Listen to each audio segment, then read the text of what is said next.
വനിതാ സംവരണം, മണ്ഡല പുനർനിർണയം എന്നിവയിലെ പാർട്ടി നിലപാടിൽ അന്തിമ തീരുമാനമെടുക്കാൻ മല്ലികാർജ്ജുൻ ഖാർഗെയുടെ വസതിയിൽ കോൺഗ്രസ് നേതൃയോഗം ചേർന്നിരിക്കുകയാണ്.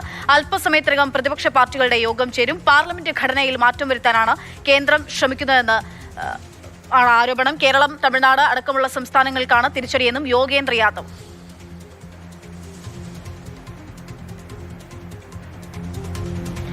വിഷ്ണു പ്രസാദ് വിവരങ്ങളുമായി ചേരുകയാണ്. വിഷ്ണു, ഈ വനിതാ സംവരണം നടപ്പാക്കുന്നതിന്റെ ഭാഗമായിട്ടാണ് 3 നിയമങ്ങളിൽ ഭേദഗതി വരുത്താനുള്ള നീക്കങ്ങൾ കേന്ദ്രം നടത്തുന്നത്.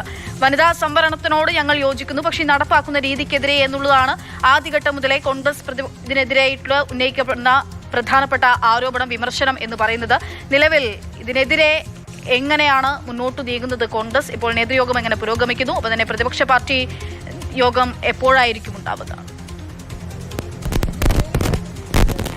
അക്ഷയ, ഇപ്പോൾ കോൺഗ്രസിന്റെ നേതൃയോഗം നേരത്തെ അവസാനിച്ചിരുന്നു. ഇപ്പോൾ പ്രതിപക്ഷ പാർട്ടികളുടെ, അതായത് ഇന്ത്യ ബ്ലോക്കിലെ നേതാക്കളുടെ യോഗമാണ് ഇപ്പോൾ അല്പസമയത്തിനകം ആരംഭിക്കുന്നത്. ഇപ്പോൾ ദൃശ്യങ്ങളിൽ കണ്ടുകൊണ്ടിരിക്കുന്ന യോഗത്തിൽ പങ്കെടുക്കുന്നതിന് വേണ്ടി KC വേണുഗോപാൽ മല്ലികാർജ്ജുൻ ഖർഗെയുടെ വസതിയിലേക്ക് എത്തുന്ന ദൃശ്യങ്ങളാണ്. ഇത് മാത്രമല്ല, ആനിരാജ ഉൾപ്പെടെ CPI പ്രതിനിധീകരിച്ച് ആനിരാജ, അതോടൊപ്പം തന്നെ തമിഴ്നാട്ടിൽ നിന്നുള്ള നേതാക്കൾ, സഞ്ജയ് റാവത്ത് ഉൾപ്പെടെയുള്ള നേതാക്കൾ എല്ലാവരും ഇതേ രീതിയിൽ ഇവിടെ മല്ലികാർജ്ജുൻ ഖർഗെയുടെ ഈ വസതിയിലേക്ക് എത്തിയിട്ടുണ്ട്. ഇനിയും നേതാക്കൾ എത്തിക്കൊണ്ടിരിക്കുകയാണ്.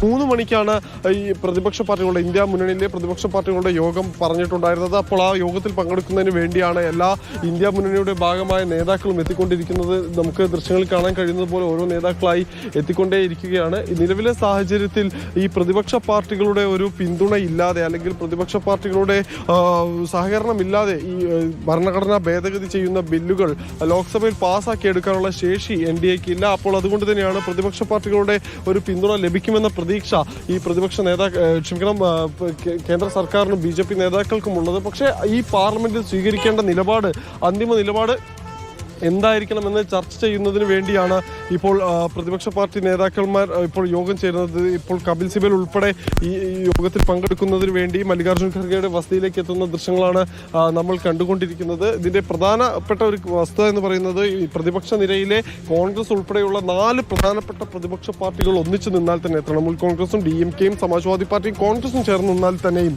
ലോക്സഭയിൽ ഈ ബില്ല് പാസ്സാക്കി എടുക്കാൻ സാധിക്കില്ല. കാരണം 3-2 ഭൂരിപക്ഷം വേണം ലോക്സഭയിൽ. എന്നാൽ മാത്രമേ ഒരു ഭരണഘടനാ ഭേദഗതി ബില്ല് പാസ്സാക്കി എടുക്കാൻ സാധിക്കുകയുള്ളൂ. നിലവിലെ സാഹചര്യത്തിൽ അത് സാധിക്കില്ല. പക്ഷേ എന്തൊക്കെ കാരണങ്ങൾ മുൻനിർത്തിയായിരിക്കും പ്രതിപക്ഷ പാർട്ടികൾ ഈ ഭരണഘടനാ ഭേദഗതി ബില്ലിനെ എങ്ങനെ എതിർക്കാൻ പോകുന്നത് എന്നത് ഉൾപ്പെടെയുള്ള കാര്യങ്ങളിൽ ഒരു അന്തിമ തീരുമാനമാകേണ്ടതുണ്ട്. ഇന്നിപ്പോൾ നടക്കാൻ പോകുന്ന ഇന്ത്യ സഖ്യ നേതാക്കളുടെ യോഗത്തിന് മുന്നോടിയായി കോൺഗ്രസ് ചേർന്ന നേതൃയോഗത്തിൽ പാർട്ടി, അതായത് കോൺഗ്രസ് പാർട്ടി, ഇതിൽ സ്വീകരിക്കേണ്ട അന്തിമ നിലപാട് എന്ത് എന്ന് സംബന്ധിച്ച ഒരു ചർച്ച നടന്നിട്ടുണ്ട്. ആ ചർച്ചയുടെ നേതൃയോഗം കഴിഞ്ഞു. ഇപ്പോൾ പ്രതിപക്ഷ പാർട്ടികളുടെ യോഗം നടക്കുകയാണ്.